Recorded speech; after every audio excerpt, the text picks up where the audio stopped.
내가 뭐 10개를 줬어.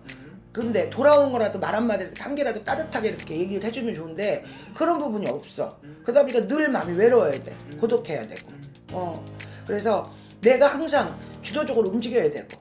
안녕하십니까. 네, 안녕하세요. 네. 오늘 또 2024년도 갑진년에 저희 이제 이전 영상까지는 개별 띠별운세로 이렇게 말씀을 해주셨는데 네. 이제 한 날씩 한 날씩 좀 더 자세하게 갑진년에 어떠한 운기가 또 들어오는지 알아볼 거예요. 네네. 첫 번째로 일단 우리 66세에서 67세가 되시는 우리 개띠분들의 갑진년 운세 알아볼 건데 네. 우선 우리 66세이신 우리 58년생 개띠분들 무술생이. 네, 무술생 그렇죠. 이분들 좀 어떤 인생을 좀 살아가시는 분들이 좀 많아요, 대략? 무술생 이분들이 지구지순 해야 된다고 그럴까? 지구지순. 자, 물을 파면 한우물을 파요. 이분들은.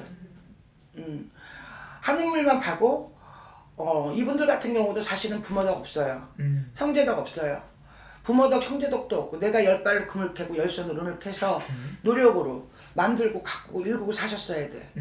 그리고 항상 마음고생을 많이 하셨어야 돼. 이거 아니면 저거 아니면 이거. 뭐 아니면 도. 자식이 속을 안 새기면 남편 때문에 속을 썩어야 되고 남편 때 아니면은 뭐 형제 때문에 속을 썩어야 되고 아니면은 돈 때문에 힘들어야 되고 그러니까 마음이 하루라도 이렇게 편할 날이 별로 없다고 봐야 되겠지.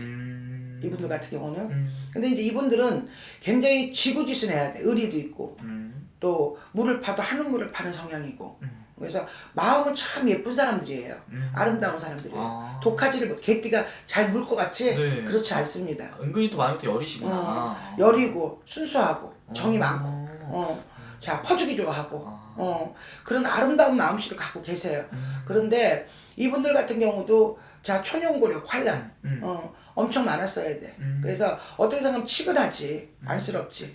그래서 치근하고 안쓰럽고 마음이 아름다운 사람인데 남이 그걸 내 마음을 알아주질 않으니까 사람이 뭔가 보상심리라는 게 있잖아. 인간은 다 누구나 그런 어떤 누가 내가 있은 만큼 말 한마디라도 따뜻하게 해주고 말 한마디라도 이렇게 칭찬해주고 이러면은 자 가는 게 있으면 오는 게 있듯이 내가 뭐 10개를 줬어. 그런데 돌아온 거라도 말 한마디라도 한 개라도 따뜻하게 이렇게 얘기를 해주면 좋은데 그런 부분이 없어. 그러다 보니까 늘 마음이 외로워야 돼. 고독해야 되고. 그래서 내가 항상 주도적으로 움직여야 되고. 자, 그래서 어떻게 생각하면 치근하다고 봐야 돼. 그럼 어쨌든 지금까지 고생길 많이 걸었다는 뜻인데 이분들 네. 이제 내년에 67세가 되시잖아요. 네. 내년에 67세 되시는 이 갑진년의 운기에서는 좀 이분들 어떻게 좀 풀릴 수 있을까요? 내년에 개띠 나쁘지 않아요. 내년에 개띠 나쁘지 않습니다. 자, 이분들은 내년에 변동의 기운이 많아요. 네. 뭐 자식이 결혼을 못 시켰다면 사전에 경사도 있을 것이고 승진이 안 된다면 승진을 할 수도 있을 것이고 또 이성이 없었다면 이성의 인연도 들어올 것이고 내년에 좋습니다. 변동의 기운이 많아요. 우리가 변동이라는 거는 꼭 뭐 이직을 해 이사를 해 이렇게 생각하시면 안 돼요. 우리가 변동은 투자도 변동이에요. 또 부서가 바뀌어도 변동이에요. 뭐 이직을 해도 변동이요. 뭐 이사를 해도 변동이요. 또 뭐 예를 들어 자손의 결혼을 해도 변동이요. 변동의 기운이 많아요. 내년에. 근데 이제 변동의 기운은 굉장히 많으나 57 지금 67 진짜 67 가지신 분들은 내년에 조금 이분들만 조금 조심하셨으면 좋겠어요. 이분들 67 되시는 무술생 이분들은 내년에 조금 자손의 근심을 가질 수도 있고 몸이 아플 수도 있고 돈이 좀 나갈 수도 있어요. 특히 여자분들 말고 남자분들. 그래서 뭔가 속을 끓여야 되는 운기야.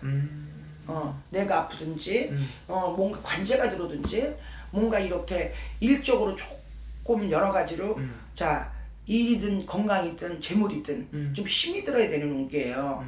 그래서 그러니까 어떻게 보면 7수에는 성주가 된다고 그래요. 본인이 다들 사람들이.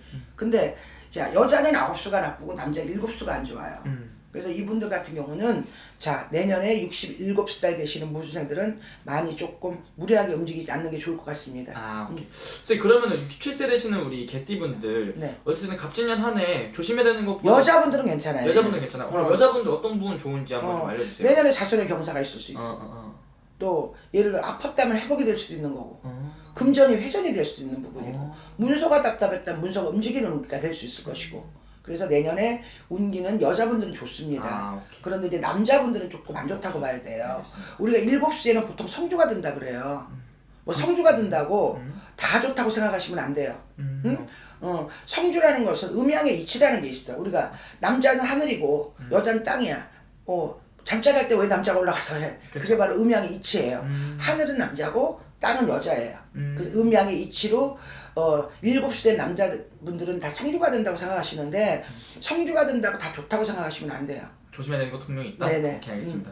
어쨌든 우리 남성분들은 좀 조심을 하시면 될 것 같고 네. 여성분들은 조금 더 자신감 있게 좀 움직여보세요. 추진을 해봐도 괜찮을 네, 좋을 것 같아요. 네네. 마지막 이분들을 위해서 한 말씀 더 해주시면서 마지막 네. 인사 부탁드릴게요. 자, 여자분들은 내년에 좋은 일 분명히 있으실 겁니다. 뭐 사업을 한다든가, 뭐 예를 들어서 뭐 승진을 한다든가, 자손의 경사가 있다든가 그런 부분이 있을 겁니다. 하지만 남자분들은 무술생분들은 조금 조심하세요. 그리고 새해 복 많이 받으시고 내년에 돌아오는 갑진년 행복한 한 해가 되셨으면 좋겠습니다. 알겠습니다. 좋은 말씀 또 감사합니다. 네.